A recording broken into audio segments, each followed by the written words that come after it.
Hi, I'm Dan Burling. I am with the Flamingo Group and with EXP, and I am Beth Reilly. Beth Reilly, my wife and partner. What we're doing is every Friday we've decided to do a market update, and not only with the numbers of what's been going on, but some of the experiences we've had in the market. We're getting a lot of questions from people about what is going on in the market right now. You hear one thing in the press, and we always consider ourselves more boots on the ground. We kind of see what's going on.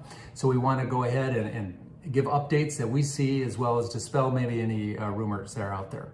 So what we're going to do first is go through some of the numbers, and we're going to put it on the screen too, but it is going to just give you an idea specifically in Bloomington. Beth and I have lived in Bloomington for 29 years, in the metro area for 30. We really focus our practice down in this area, so we've got a good handle on it. Single family homes, as you can see, the average price point for single family homes in Bloomington has not changed much. None of these prices have changed much in the last year. Single family homes are right a little under $405,000. And townhomes and condos similarly. Closed sales, what we are seeing in the market is less activity. We still are short on Inventory, thank you. We're short on inventory, but it is not, as the press is saying, it's not negatively impacting pricing yet. We're not seeing that happen. There's still a lot of buyers, even with interest rates going up into the upper 6s and 7% area. And so you can see in closed sales, those are all down significantly. The median sales price is a good indicator. Average takes everything in one pot. Median is saying, what is the middle road? What is the middle number of all of them? So it's not letting higher priced homes influence the number. So this is at $375,000. And again, you can see the median for all of them is pretty much consistent.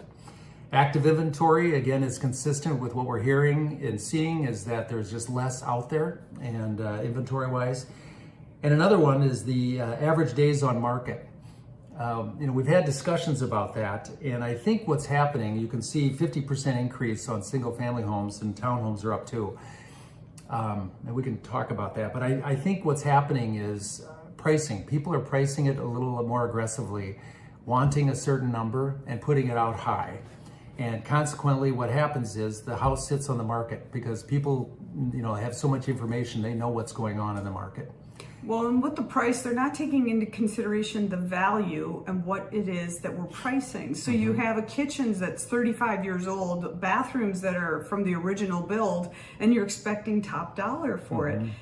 It's not going to happen. Yep. So those are the things that we see happening. So the average price point, what is it per square foot? Do we have that? I do know for our area, 55437, the average price point or average price per square foot is about $180 per square foot. So that would be 55437. We just recently sold a house. It's a split level house. Split level homes do not sell as well as 2-story, your colonial style homes, or your ramblers, or your one level living homes. Those tend to sell better. So we had a split level home go out in the market. It was just in the area that's north of Shakopee, Old Shakopee Road, south of 94th Street, in that neighborhood.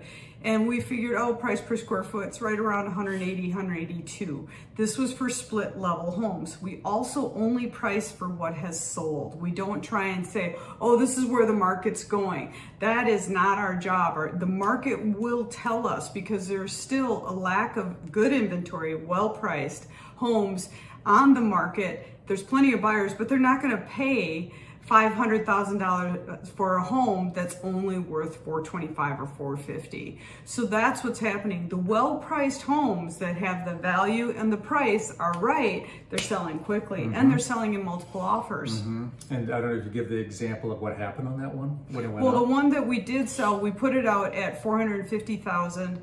Everything else that what it was its competitor came out at $500 and $525. We went out at $450. We did sell in multiples, so we closed at $471. Beautiful, but we also had multiple offers. We appraised well, we did everything. The ones that went out at $525 and $500, buyers are well educated. They can see everything online, so they knew that this wasn't the right price for this home. They're still on the market. Some of them had up to $30,000 in price changes on a $500,000 home. Yeah. Yeah. So unfortunately what happens, but unfortunately what happens is that if you price too high and the market's here and you just keep doing this, you're going to sell down here. You won't even hit market price. You'll actually sell lower than the market. So the ones that have been on the market for a long time are now considered, the perception is that, well, what's wrong with this house? Yep. And this is where some of this misinformation about, oh, prices are coming down. No, people are setting them too high. Prices too high, and it's coming down to where the market is. So there isn't a significant change in pricing that we're seeing right now. And there's too many facts that are out there right now, too, that are indicating that we aren't going to have a bubble burst similar to '08. The amount of people that have equity either fully own their home nationwide is 40%, or have a significant portion in equity. You can't have a mortgage crisis if people don't have a mortgage.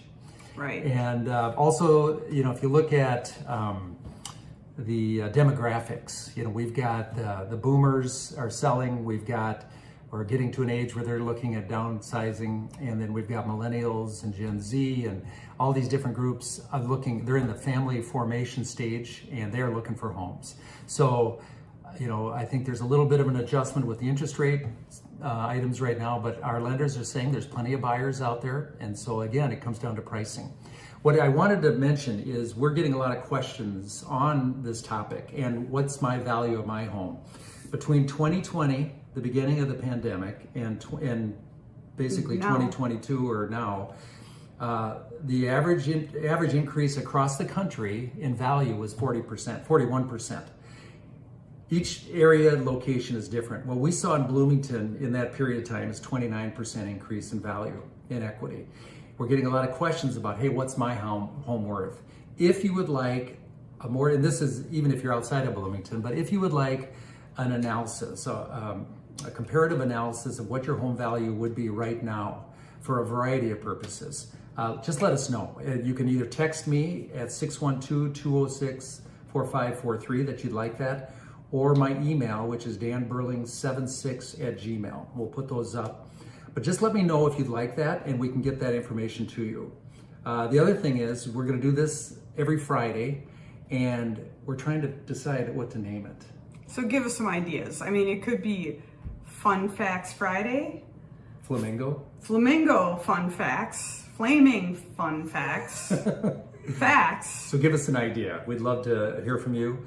Thank you so much. Have a phenomenal weekend. Can't wait to work with you. Yep. Bye.